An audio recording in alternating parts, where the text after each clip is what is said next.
Let's connect OpenClaw to Telegram, so instead of using the dashboard, you can message your assistant straight from your phone.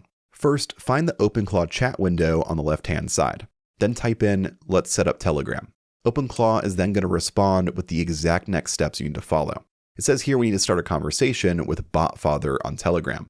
I'm going to do this part using the Telegram desktop app, but once we're done, you'll also be able to message your assistant from the mobile app as well. So let's open Telegram and search for @BotFather.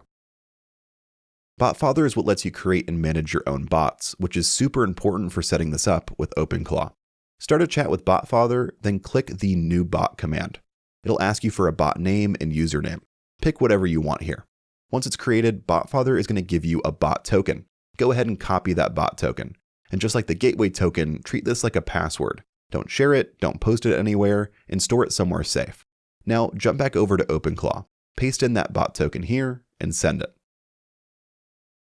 Next, we'll need to pair your Telegram account with your OpenClaw setup. So head back to Telegram and click the link from BotFather to open your new bot. Then click Start. Your bot should send you a message with your Telegram user ID and a pairing code. Go ahead and copy both of those lines and go back to OpenClaw. Paste that information into the chat here and send it.